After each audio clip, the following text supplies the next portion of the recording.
Oké, Lust, je bent live. Nice. Nou, we zijn hier dus op de heilige gronden. Hier op dit stuk is het gewoon Probably about afgetekend. Friday all the Navy ships will in, so there'll be all the Royal Navy out there, New Zealand Royal Navy will be all parked out there. Practicing up here with military, you know, their white suits and Navy suits. So, and dawn ceremony for opening of Waitangi Day will be held at the marae over there. Right? Yeah, so that marae was built by all the people that partook in the signing of the treaty. So it's all done there, so everybody has a bit to play in. That marae is ours, it's yours, it's everybody else. It's an international marae. Right. It belongs to everybody. Echt fantastisch. Kijk goed naar het eitje. Dit is waar de Maori zo lang zo hard voor hebben gevochten totdat ze het verdrag tekenden. That's Hobson House. Een prachtige plaats. Signed the treaty, made the treaty up. That's very selfish. Echt puur genieten.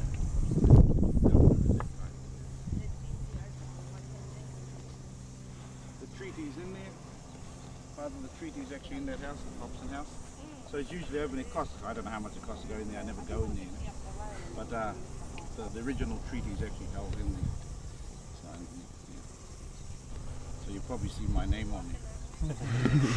But they didn't sign with their signature. They used their moko.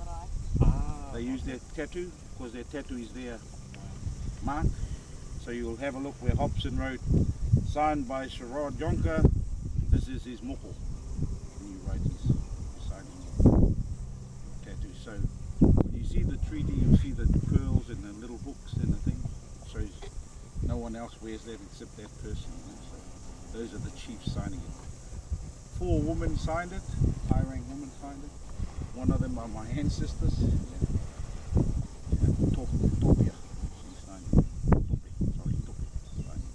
So did she use her facial tattoo? Yeah, facial tattoo. Some had signatures, some had the signature, and the European had already settled in by then, so some could already read and write, and some had them. But a famous person probably around about these places is a place called Hongi Hika. Like I was telling Sherrod last night that he was a ruthless bugger.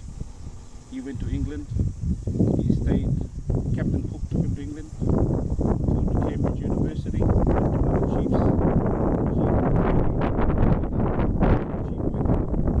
And then he spent 6 years at Cambridge University, got a degree, and translated the verbal Maori language into written language.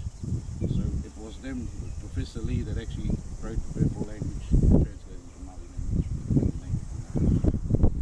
I'm not quite sure whether that was a good art or a good act, but that's how it meant to be, you know. So, and while he was there, like I was telling Sherrod last night, he had one thing on his mind, to come back and broaden his territories and pay back to all the other tribes that kept coming into his area and raiding his area.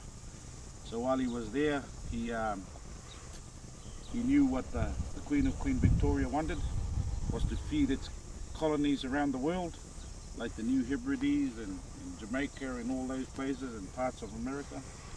So Hongi knew that, so he said to the Queen, I know what you want.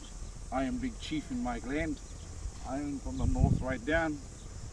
If you give me some farming implements, tooling, I will come back and seeds, I'll come back and cultivate, turn my people into farmers, cultivate the land, grow food to supply your colonies all over the world.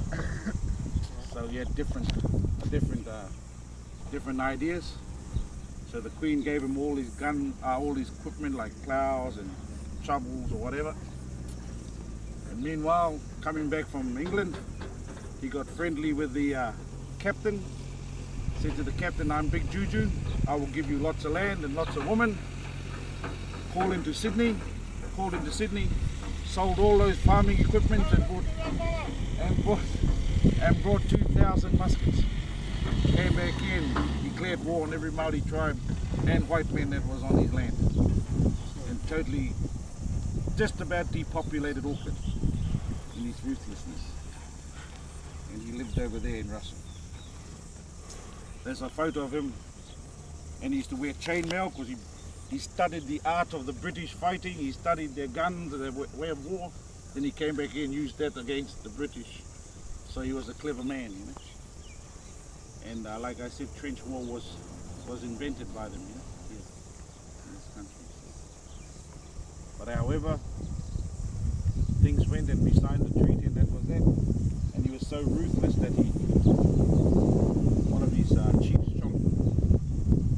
And there's stories boasting, listening to the wind blowing through the musket hole through his body before he died. It's quoted as lying on the beach, showing everybody's musket. So he's a pretty ruthless guy, you know. So this land, particular land we sit on, flood's been built on this land for many years, you know, for the fighting of it and protection of it. But it's lucky that we've got something like this.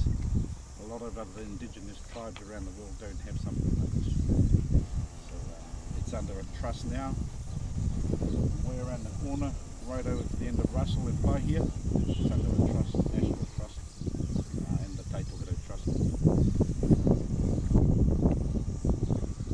So one of the things when the Rugby World Cup, we've been hosting the opening ceremony for the Rugby World Cup here, and inviting all the famous rugby players to come up here, and we welcome them up on these treaty grounds, the birthplace of the nation.